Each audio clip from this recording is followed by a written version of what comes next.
Now on. Live from the Vodafone Gigabit Broadband Studio in Waterford and Dungarvan, this is Waterford at 1 News. Good afternoon, I'm Sinead Aherne. Today's top stories. Waterford Council's received additional government funding but is still facing a deficit of up to €2 million. 2 of the 16 men found in the back of a lorry on a ferry to Rosslare are juveniles. A South East TD says the lack of a university is leading to brain drain in the region. And in sport, it's a busy weekend of Munster provincial action with 3 local teams involved.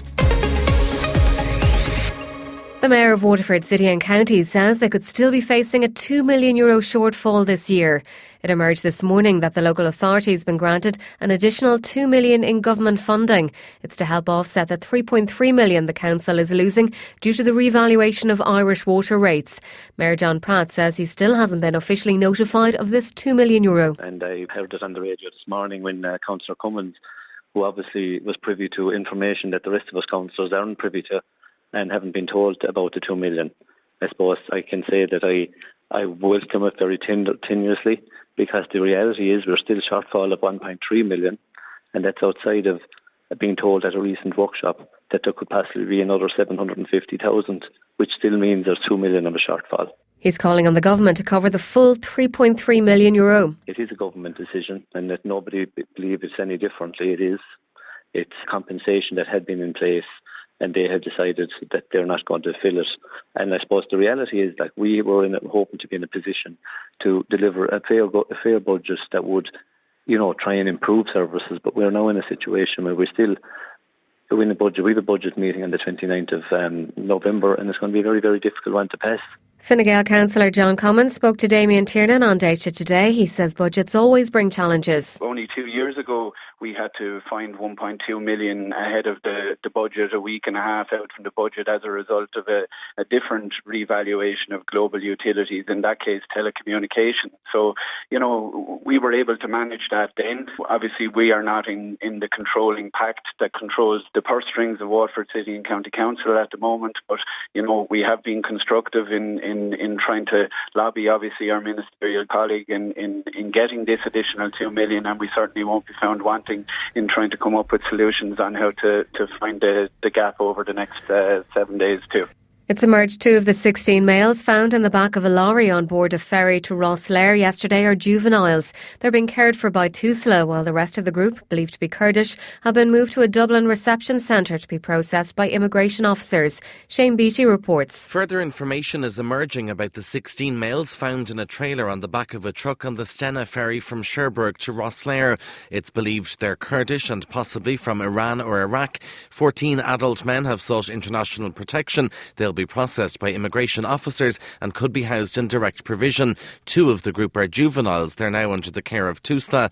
The Wexford owners of the truck and its driver are cooperating with Gardaí. Immigration Minister David Stanton says he can't put a number on the extent of the people smuggling problem. It's a clandestine operation, so I don't have any figures for it.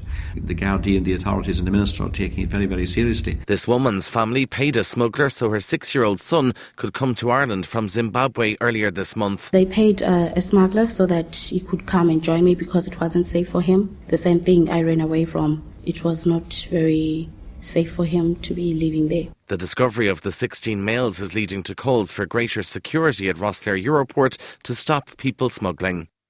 A Fianna Fáil TD says the lack of a university is causing a significant brain drain in the South East.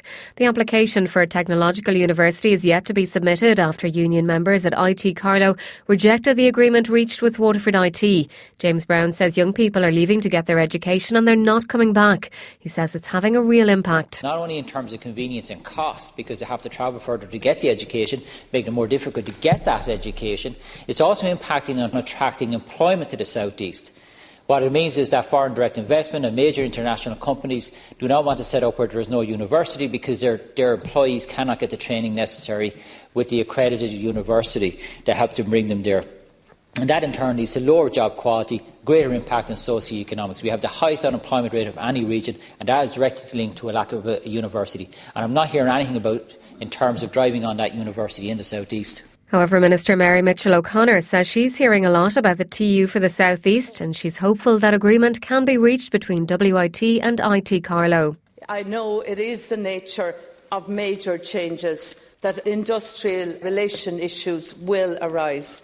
So I am hopeful in the first instance that IT Carlow and the TUI will work to resolve these issues through normal industrial relations processes. HTEC's takeover by Infosys BPM will be completed by this weekend. The call centre, which has offices in Waterford, Wexford and Tipperary, cited Brexit concerns as the main reason for the change. All of HTEC's 1,400 staff members will remain on the books. HTEC CEO and Waterford native Heather Reynolds says it's a new opportunity. Infosys can bring, even with their existing client base, brands that we could never have anticipated to the region. And so we look forward to actually working with them and sort of road mapping what that might look like in terms of future jobs and also, more importantly, the brands that we might be able to bring here to the region. A leatherback turtle has washed up on a County Waterford beach. The 2-metre-long creature was found on Ardmore Strand. Dr Tom Doyle is a lecturer in the School of Biological, Earth and Environmental Sciences at UCC. He was in Ardmore this morning. It's unusual. These are the largest sea turtle in the world, and they can be over 2 metres from the tip of their head to the tip of their tail. They're big sea turtles, but we do get them in Irish waters every year. At most we might have 5 or 6 sightings of live animals. Unfortunately, this is a dead animal. I'm not quite sure what was the cause of death, but it's washed up in Ardmore, and typically we might get one. Thankfully, many years we don't get any of them. Dr Doyle will be trying to find out where the turtle came from. Some of the important things, I took some measurements, so just measured how long this animal was, and then I took some tissue samples, so for genetics, so to determine the origin of where it came from, which population of sea turtles. It's most likely this animal has originated from French Guiana or Suriname down in South America. And I've also taken other tissues to look at some aging to try and figure out how old this animal was. A project which manages the Anne Valley Walk has won the Mayor's Award at the 2019 PPN Community and Voluntary Awards. Dunhill Tourism Walking Trail was chosen from the 6 category winners at the event in the Park Hotel. They'll represent the city and county at the 2020 Pride of Place Awards.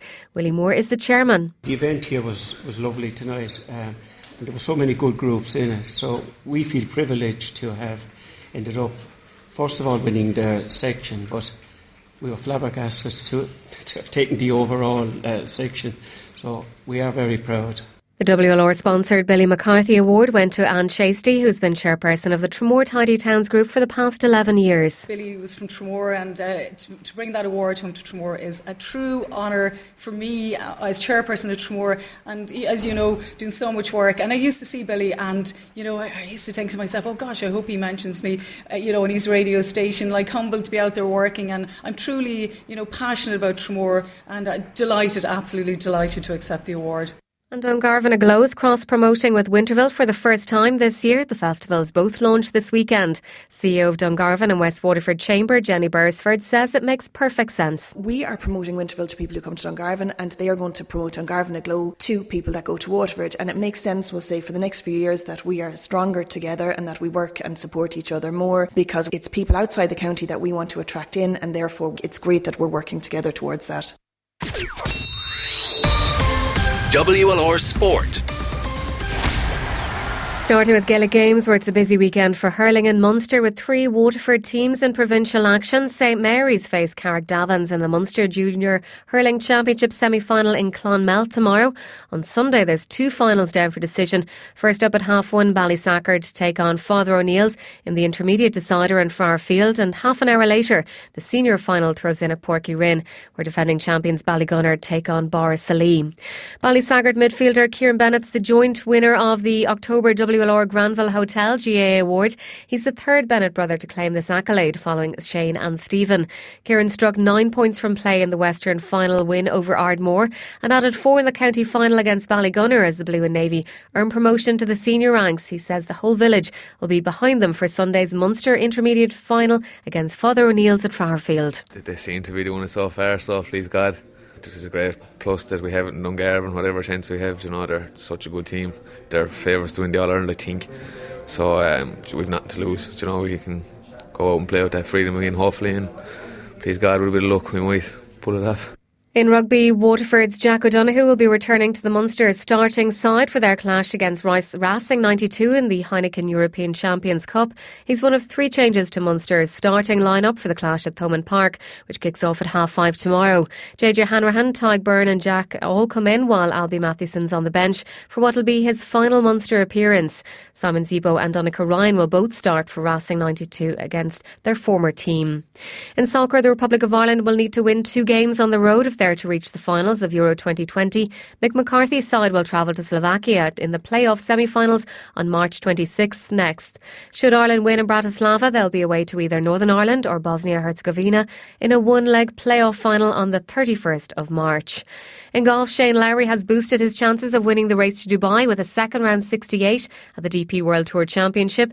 It moves the Open champion to 3 under par, with Order of Merit leader Bernd Wiesberger in the clubhouse at the same score. Rory McIlroy 6 under, playing the last hole of his round, with Mike Lorenzo Vera holding a 4-shot lead at 13 under. That's the latest on WLR. Our next bulletin is at 2.